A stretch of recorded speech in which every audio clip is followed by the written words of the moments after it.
hope you came this morning ready to receive from the Lord, because He wants to speak to us, doesn't He? And I know that He has a message for each and every one of us here this morning. So before we begin, let's bow and just ask Him to quiet our hearts and our minds. Father, right now we ask you to shut out everything that is shouting into our heads. What we're going to have for lunch, things that we have to accomplish today, so that we can focus on what you have to say to us today through your word. May we be open and receptive to receive the message that you have for us. And I ask all this in the powerful name of Jesus Christ. And everyone said, Amen. We started the series Silence last week, and last week it worked out really well. Lazarus was sick. Mary and Martha, his sisters, they asked Jesus to come and take care of things and to help them out, and because they knew that he was powerful enough to overcome that sickness, to work a miracle. But Jesus delayed, and Lazarus died. I bet at that moment, Mary and Martha were really angry, because they had asked Jesus to come and help, and he didn't get there in time. But Jesus does arrive, and he raises Lazarus from the dead. And they lived happily ever after. Wouldn't it be great if that's how life always was? But it doesn't always turn out that way, does it? And is it okay when it doesn't for us to express anger at God? Is it all right for us in times of disease or disaster, in times of disappointment, is it okay for us to be angry with God? Remember last week we said that when God is silent, that's how it feels, but it's not how it is. And since we know that he is at work, should we really be angry with him? Anger is an intense emotion that's because of displeasure. Has anybody else here ever been angry, or am I the only one? That's what I thought. We've all been angry because when you're angry at me, you know what it is? I did something wrong. I did something that I shouldn't have done from your perspective. And when we're angry with God, that's kind of what we're saying, aren't we? God, you were supposed to be here. Lazarus was sick. He was supposed to be okay, but you weren't, so I'm angry with you. I mean, think about the reasons we get angry with God. He owes me something. I've been a really good person. I was in church today. I gave money to the church. I helped out with the church. God owes me something. Or we get angry with him when we don't get something that we want. Isn't it amazing how much, no matter how old we get, we still act like 3-year-olds when we don't get our way? Or oftentimes we get angry with God when we get something that we didn't expect. In Matthew chapter 27, verse 46, listen to what Jesus says. About the 9th hour, Jesus is on the cross. He cried out in a loud voice. I have enough trouble with English, so I'm not going to do what it says next there. But it means, my God, why have you forsaken me? Those sound like angry words, don't they? That he was upset. Why? Have you ever asked God why? God, why did it happen this way? God, why didn't you do something about it? God, why? You see, at that moment in time, Jesus experienced something that he had never experienced before. The silence of heaven. Think about that. Whenever Jesus prayed, his Father heard him, didn't he? Whenever Jesus prayed, he received answers to his prayers. But here he is, and he's feeling something that he has never felt before. Several scholars say this is the first and only time, and this is something I'd never... Isn't it amazing how you can read the Bible, you can be in the Bible, and man, how come I never saw that before? This is something I'd never really seen. This is the first and only time Jesus doesn't address God as Father. Wow. He refers to him as God. That their personal relationship was broken. And each and every one of us, our personal relationship with our Creator has been broken because of sin. And it's only when we put our faith in Jesus Christ that we can call him Father. This is the first and only time that Jesus is separated from his Father in all of eternity.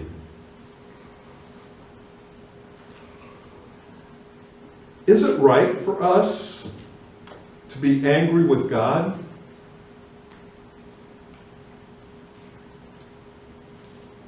I think it's always wrong for us to disapprove of God and what he has decided and what he is doing. But reality is that we experience that sinful emotion of anger, don't we? We get upset. I mean, should we just pretend like it never happened, stuff our feelings and say, well, no, I'm a good, godly person. I'm not mad at God at all. No, because that would be hypocrisy, wouldn't it? And what is worse than pretending to be something that you are? Maybe pretend that everything is fine. Remember what fine means? Frustrated, insecure, neurotic, and evasive.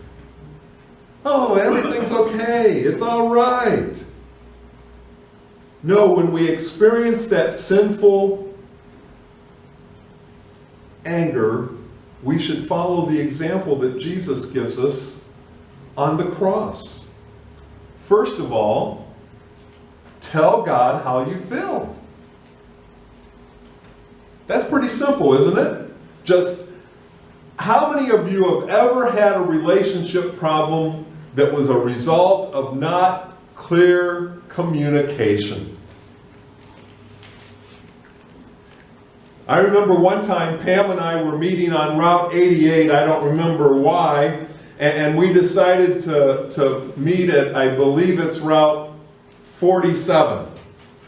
And so I got to the exit for Route 47 and, well, she's always a little bit behind schedule.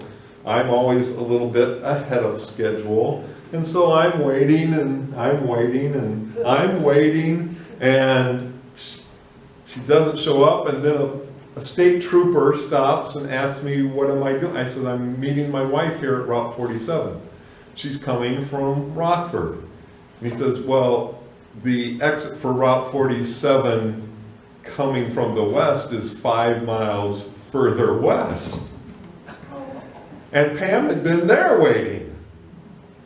And I'm sure she was getting a little bit upset and angry, as I was. And it wasn't because either one of us were wrong. It was just poor communication. And many times when we don't tell people how we feel, that happens, doesn't it? When we aren't clear, all things they fall apart. But Jesus tells God exactly how he feels. He says, "Why, God? Why have you forsaken me?" And here's the funny thing. Why wouldn't we tell God? He already knows, right? It's not a secret. It's like, again, remember when a little kid gets all upset and and they'll say, everything's okay, and that something's bothering them, right? I mean, it's just, you can tell that what's the problem? Nothing. What kind of nothing? No kind of nothing. You go on and on and on and on. So Jesus sets us a great example when he says, "Why have you forsaken me?" He tells God how he feels. And when anger starts to raise its ugly head in our lives, we should do the same thing. Tell him how it feels. The second thing that we learn from Jesus on the cross is not only to tell God how it feels, but to trust him with the outcome. In Luke chapter 23, verse 46, Jesus called out with a loud voice, "Father," see, there he is back again, "Father, into your hands I commit my spirit." When he had said this, he breathed his last. Do I trust God this morning that even when it doesn't look right, when it doesn't feel right, when I don't understand it, do I trust God with the outcome? Will he use that hardship beyond anything I can see or understand? Will he bring glory from this moment to his name? There's one thing I realize. I don't know. There's a lot I don't know. There's far more that I don't know than I do know. But this, I do know. God knows. And God knows why it's happening the way it's happening. The reason that Jesus felt forsaken was the weight of the sin of the world was upon him. And God could not be in the presence of sin. And because of that moment, all of us can experience salvation and fellowship with the Father. And we can be with Jesus Christ forever. Romans 8:28 says, "And we know that in all things," what is all things? Everything, right? All things. That we know that in all things, God works for the good of those who love him. But I don't understand, God. How is this good?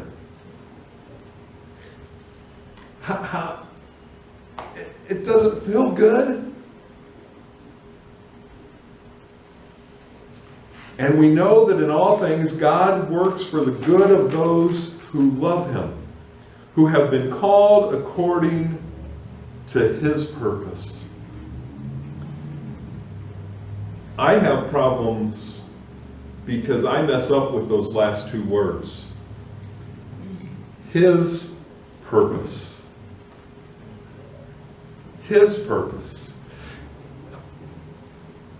God's purpose should be my comfort, shouldn't it be? Shouldn't that be God's purpose? To make sure I'm comfortable? To make sure that my life is painless? That I don't suffer? His purpose should be our happiness. Aren't you glad? We should be happy all the time. That's what God should do for us. But that's not His purpose, is it? His purpose is His glory.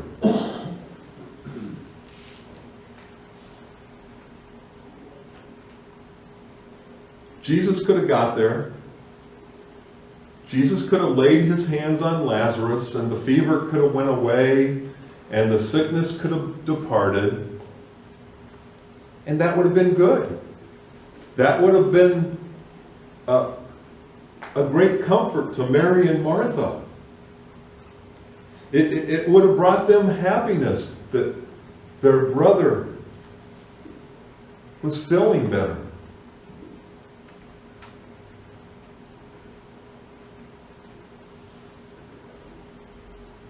But how much glory would God have received from that? Remember the story of Moses in the Old Testament? And the plagues came, and the first plague came, and what did the Egyptian sorcerers and all of those guys do? Do you guys remember? What did they do? They did the exact same thing. And I'm sure that if Jesus would have went and laid hands on Lazarus, there would have been people that would have said, hey, the local doctor could have done that. Correct?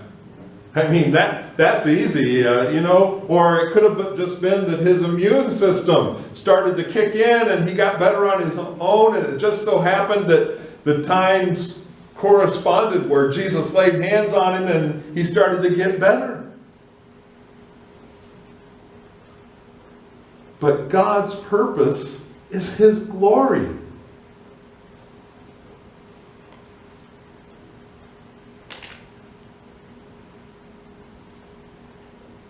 Who do we think we are that we can get angry at God for what He does and what He permits? In the Old Testament, there's the story of Jonah. Jonah was to go and talk to the Ninevites about their wickedness, and Jonah didn't want to do it, and he jumped on a boat, and the waters got all awful and everything. You guys know the story, right? And I remember as a teenager hearing this, finally the people on the ship said, oh, it's his fault. And so they threw him overboard, and a great big tuna came up and swallowed him. But Jonah eventually ended up in Nineveh, and he did what God told him to do, and the people repented. And Jonah was angry. He was angry because he said to God, see, this is why I didn't want to come. I knew that you would be gracious and merciful to them.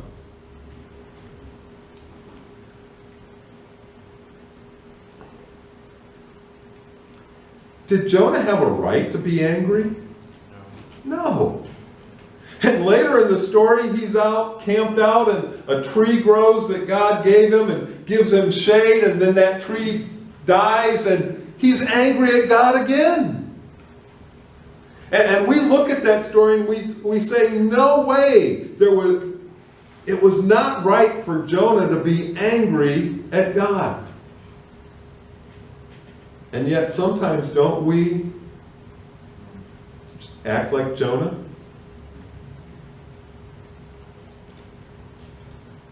John Piper says it is always wrong to disapprove of God. And isn't anger a sign of disapproval?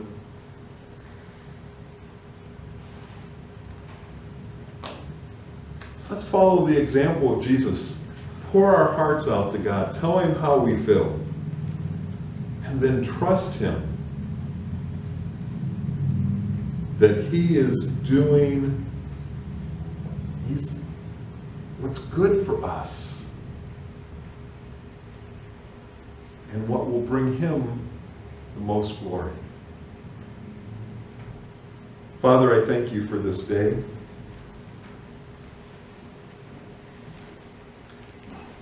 I thank you for the examples that your word gives us. And I believe that every one of us within the sound of my voice have at one time or another been angry with you.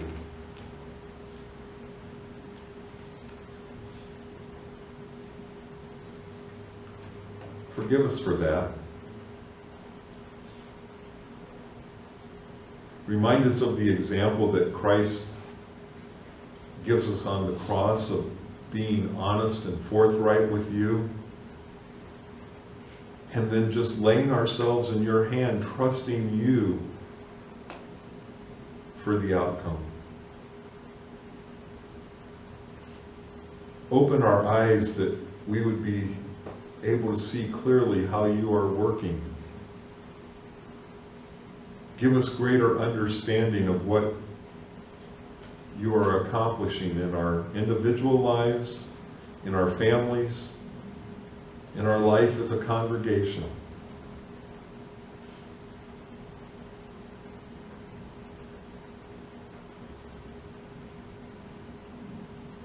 And may we trust you, even when we don't understand.